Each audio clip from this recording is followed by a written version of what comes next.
both places. And if you want to be put on our mailing list, send us a note. We'd be happy. We have about 6 or 7 different openings. Like we just got through having a major opening, East meets West. That's artists from the East Coast and artists from the West Coast. So that was very, very good for us. The other day we were lucky enough to sell a couple paintings, and we love to see people who are new to the art world come in and visit with us.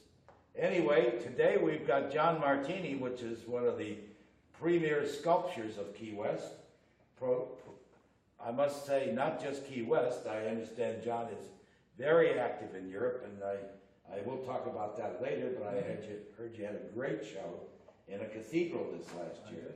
But John, tell us how, when did you start sculpting? Well, I started I'll just start early on. I got a degree in sociology from the university. I became a community organizer for several years, and that wasn't quite working out. I thought I could take my opinions into art, since I wasn't particularly articulate as a community organizer. And I started actually as a hobby making jewelry. Oh, really? I did for several years. And based upon some drawings, I got a commission for work in sculpture in public places in 1976 in Atlanta. And so I had to learn how to make a sculpture. I went off to an auto body welding school and took just a welding class and produced a sculpture, and it was reasonably successful. And it's been, that was the genesis of... Way back in the 70s, that's great. 70s, yeah. So you've been at it a while. I have. Your medium that you like is mostly iron or steel? Or? Well, I've always had an affinity for metals. Steel has been my primary material. Right now I'm working a lot in wood as well, and really? Bronze, and I'm making a lot of prints, which I really enjoy doing, mono prints. Oh, really? It seems like most artists, I've got several people in the gallery right now. One guy is a writer, a cinematographer, and a painter. So it seems like the creative talents, you can do most anything. Or take your hand to another area of the art. Well, everything I do is sort of related. I mean, conceptually, the base concept is essentially the same, and they're just expanded. I enjoy working. I especially like monoprints because they're not very heavy. So I can bring my entire body of work home in my suitcase, which is a change for sure. That's great. We do have one monoprint guy, Ron Picasso from out in Santa Fe, who's world class and does that all over the world. He teaches classes. A lot of our artists in here, I think when we had the East Meet West show up, I think out of the 10 artists, I think 4 of them were teachers, and 2 of them are going to spend time here in Key West. But I know you probably give classes to people. No, I don't. You don't? No, I don't. No, not at all. No, I'm pretty happy in my studio. Big studio with big doors. No, to get how many pieces do you think you've done so? Oh. Make a wild guess. Many hundreds. Many hundreds? Yeah, perhaps thousands. Not thousands, but many hundreds, I would say, yeah. Quite a few. So it's all, in the thousands of pounds, I would imagine, some of it. No, most pieces are it depends. They can range up to 600-700 pounds, 700-800 pounds. That's still awfully big. Yeah, and it seems the older I get, the bigger they get, which is doesn't make much sense somehow. But I've also done some large public art in public places pieces that I did not actually make, but I designed a maquette and they were built otherwise. Yeah, I understand sculptures like John Henry and people like that. Mm-hmm. They do the small model and then they bring in the crew to build the big piece. Well, I did 2 big pieces commissioned by Grounds for Sculpture, Seward Johnson in New Jersey, which weighed 100 tons. There were two heads 35 feet tall. They're sit on a I-295 in New Jersey. Oh, as really? an entrance to Sculptures for Garden, yeah. And that was exciting. But for that, I did the maquettes, and then I had to go to the atelier several times to kind of supervise construction, and I was responsible for painting them. And so that was a pretty interesting. It was the largest thing they'd ever built. That is big. Yeah, yeah. And they're quite fun to see. They're on the highway, and being from New Jersey, it's quite an honor to have a. Where are you from in Jersey? I'm from North Jersey. I grew up in North Bergen County. Oh, yeah, Yeah. yeah. Having spent close to 50 years, I've gotten over there a few times, you know, in that area. Yeah. Especially if I go to Philly or New York or any place, I've got to go through that. Yeah. Well, it was a good place to grow up. It was not rural, but it wasn't urban, but it was very close, 15 minutes to the city. So it was a nice combination of places. Have you been participating in the local art scene with, you know, some of the new buildings that are going up? I do have some. I have several art in public places. I've got 3 pieces that the Marker Hotel commissioned. Oh, yeah. Which are down by the Schooner Wharf, and I do have. I've got a proposal right now, which I hope goes through, which I'm looking forward to. We'll see. So yeah, to some extent, I have participated on it. I've got a lot of sculptures in commercial venues in Key West. Oh, great. Not only Key West, but I've seen a lot of them at my friends' houses, I must say. well, your friends have good taste. Oh, they're always. I understand that you spend half your year over in France. I do. Well, anywhere from 5 to 7 months normally. Yeah, yeah. And it's interesting how that came about. Many good things happened to me as a result of being in Key West. When I had Lucky Street Gallery, a fellow came in and said, his name was Comte Xavier de Le Bon, and he came in and said, "Oh, I love your work. I know a gallery in Paris. Why don't you come meet him, and we'll see if we can't get your show." In fact, despite what people often tell artists, that they know a gallery director and they open the doors for you, I ended up having a show in Paris. I went there and lived for, I went in July, and he said, "Let's have the show in the next June." And so I had represented an artist who lived in Normandy, and I rented his parents' house. And I did a little body of work and came back in June, and the show was successful. And I've been with this gallery, Gallery Antoine Laurentin in Paris now for 24 years. That's great. Yeah, and it's a great gallery. And so I have a show every other year there. And as a result, I now have a studio, a wonderful studio in France as well, out in the countryside. Somebody told me you bought an old blacksmith place. It is an old blacksmith shop. So I've got a complete blacksmith shop, and it came with the brother of the man I bought the building from. Was the time I moved there, he was about 87 years old, and he was a master blacksmith, and I learned an awful lot from him, and he was an amazing man. So it's been a very good experience, my life in France. And it's France. It's a smaller place, and the curators all know each other. So I've had a lot of exhibition opportunities. That's great. There, yeah. Like Key West, we've got over 50 galleries, and you know we don't all talk to each other. Let's say it that way, but we do try to compete with one another. Yeah. Well, I opened Lucky Street in 1982. Yeah. And I had it for 10 years, and at that time there was only about 4 or 5 galleries. And I've always welcomed galleries to Key West. I think the more galleries, the more vibrant the scene is. So I always am happy to see new galleries come to Key West. It seems like my best artists always talk to me, and they always say they want to be in galleries with great artists.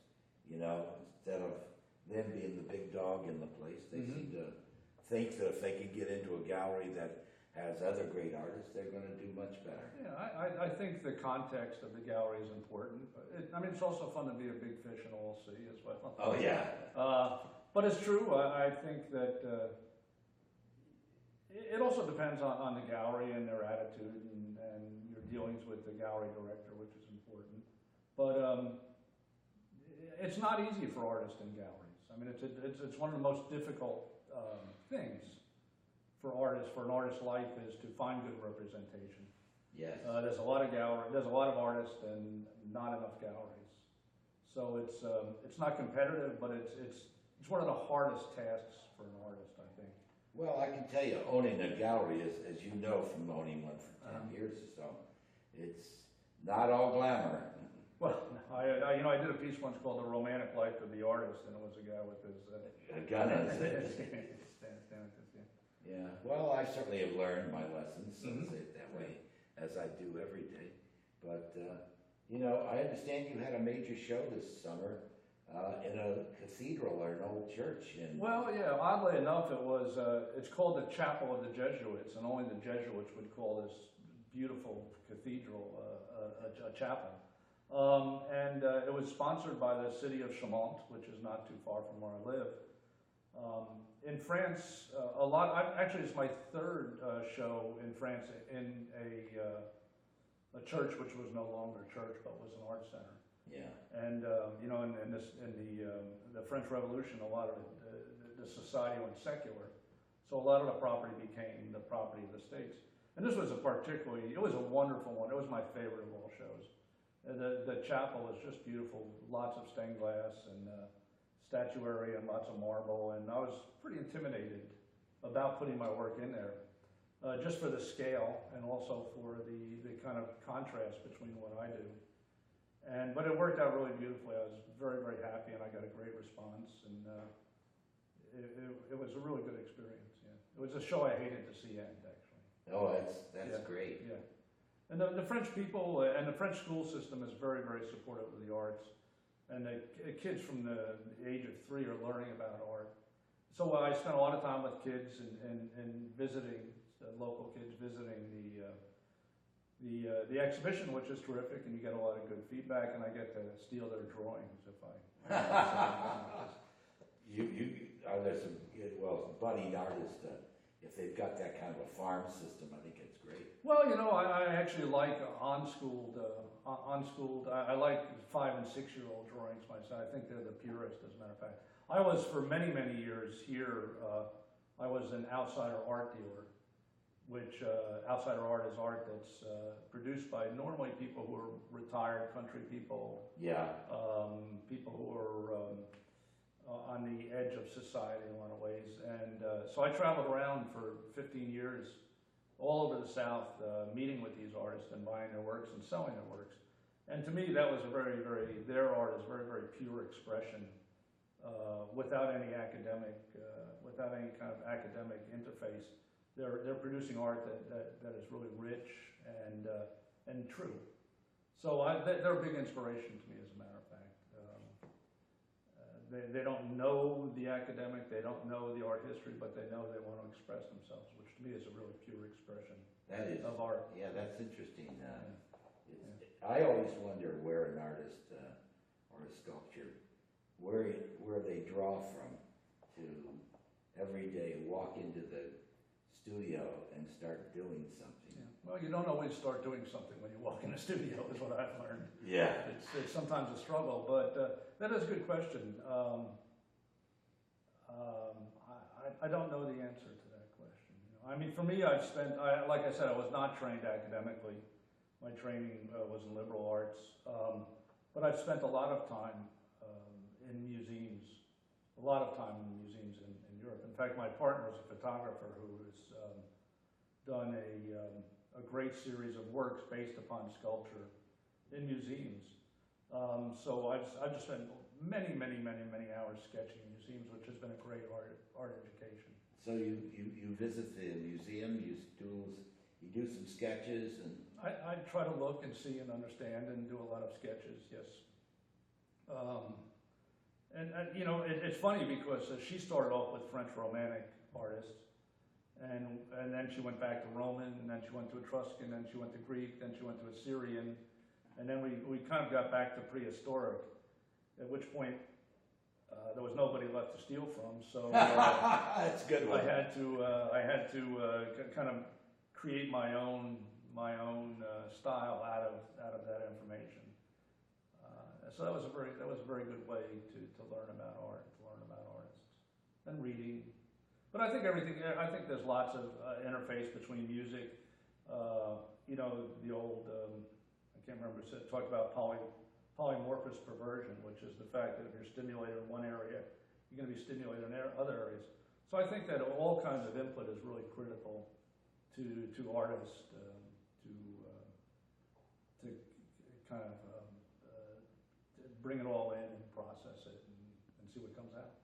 Well, just like in my own life, I mean, I didn't think I had such a great interest in art until, many years ago I bought a house in East Hampton, and I was lucky enough little did I realize it, but my next door neighbor was de Kooning, Yeah. so, and of course, I was into sailboats at the time, and his daughter sailed with us, her boyfriend sailed with us, and, all the time, I'm going over there having a drink, he's coming to my house, drinking a lot of my booze, Yeah, and, famously so. yeah, very famously so. But, it's not until later you find out that all those things, I've always been a big individual into architecture, so all that stuff goes together. Yeah, yeah. When I decided to do the gallery, I mean, it's kind of been a natural for me. Well, good. Congratulations. It's an excellent gallery. You've obviously done a good job. It's not an easy business, I know. No. In fact, I'm learning every day. I often said that there's a bit of philanthropy involved in running a gallery. Really, but it's important work. It's very important work. Without galleries, artists would have a hard time surviving. So, and there's a lot of. I'm a little schizophrenic, having owned a gallery and being an artist. Sometimes I have to argue with myself. Oh, that's a good one. Yeah, especially when I have debates with our artists on what their art is worth today, or what I can sell it for. And there's a lot of issues between artists and galleries, and a lot of them are good, and there's some negative. I've had lots of good experiences, and I've had some bad experiences too. I'd say majority of the artists that I've had to deal with, they've been very gracious and very, very nice. I think everyone is appreciative of a good gallery and a good gallery director, and values it, and as they should, because it's an important part of your career. Well, what's been very rewarding is when I can go back to an artist and say, look, this color palette doesn't work in my community. Maybe if you change a little bit, and then they send me a painting with a little more blue in it, and not so much sand color, and we sell it. That makes me feel very good that I've been able to do a job for them, as well as myself. How long do you think you're going to continue? Oh, I'm planning through the day at least. I'm hoping through the weekend, if at all possible. I don't know. Have you contemplated any other career?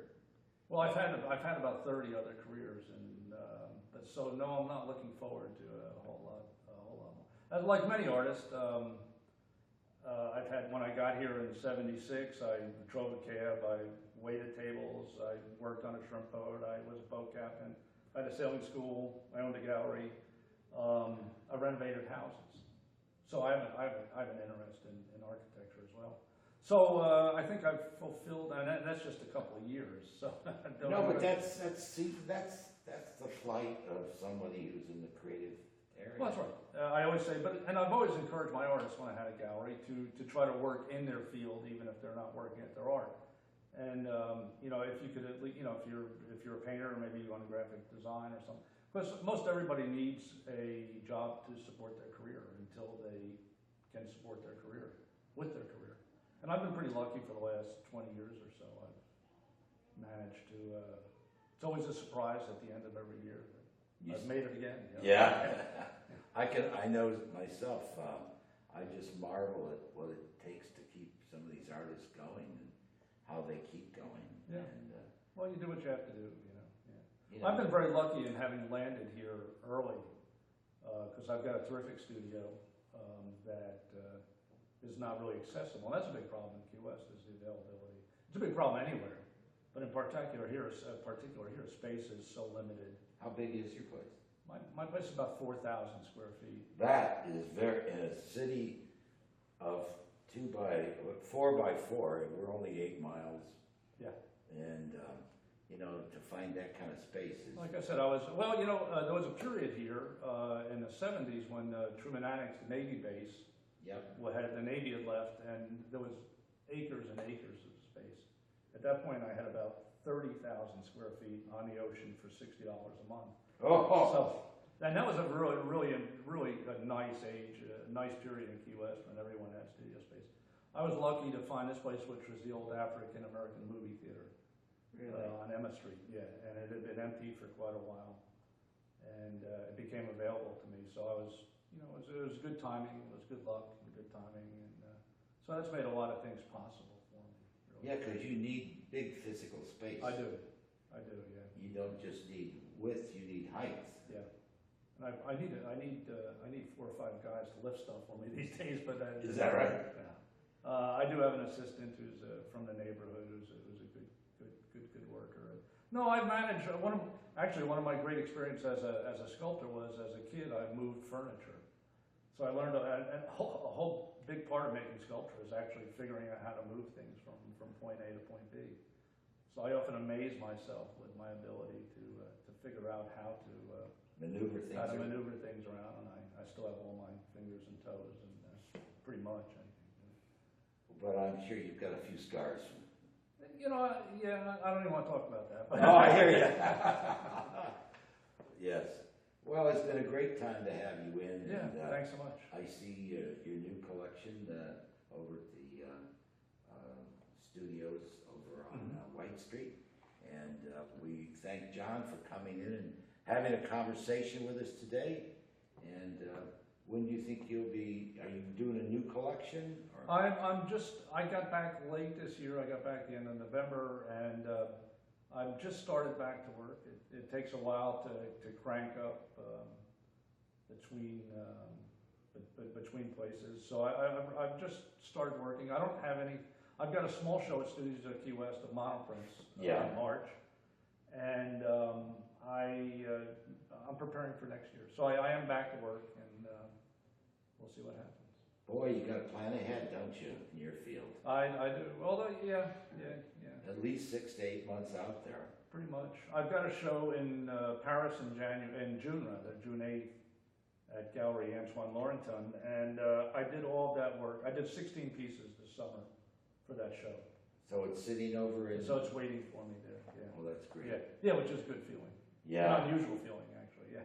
Normally it's up to the last minute. You're finishing up. I can imagine in your field. Yeah. Very last minute. Yeah. Well, there's famous stories about painters bringing in their painting still wet, and yes. So I think everyone, you work. It's for me. I work. It's hard for me to work unless I've got something I'm working towards. But this year I'm actually quite happy to not have anything really pressing in the United States. So I get to play around a little bit, which is really good for you. Yeah. See what direction. Need some downtime or some. Yeah, well, yeah. A little bit of work time. with different. There's certain expectations about what someone wants to see, and then you have your own expectations of where you want it to go. So it gives you some time to explore new materials and new ideas. And where do you see some?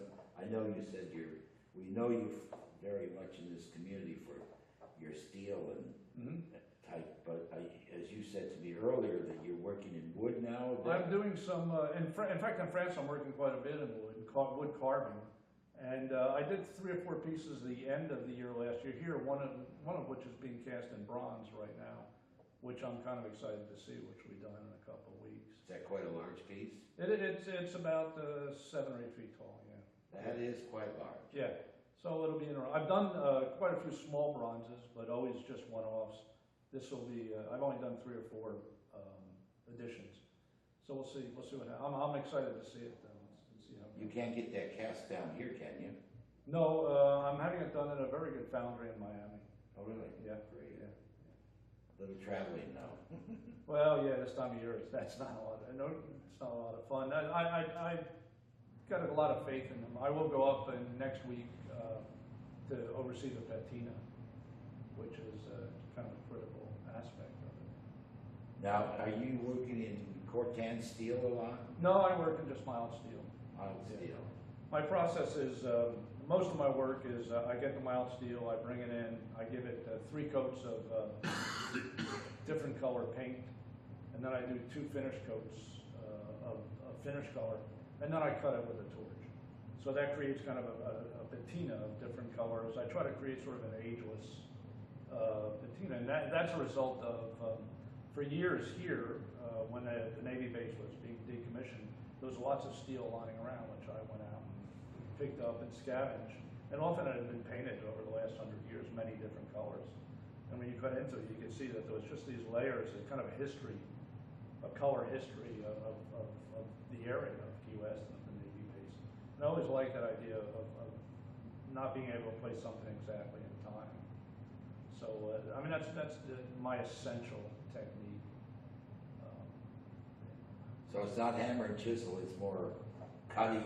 No, it's, yeah, there's no car. It's reductive, but it's reductive in the sense that, well, it used to be that when I found the steel or I-beams, I used to just try to come into the studio with a blank, with no idea. And I'd look at the steel, and I'd do a drawing, and I'd cut it out, and that was a piece.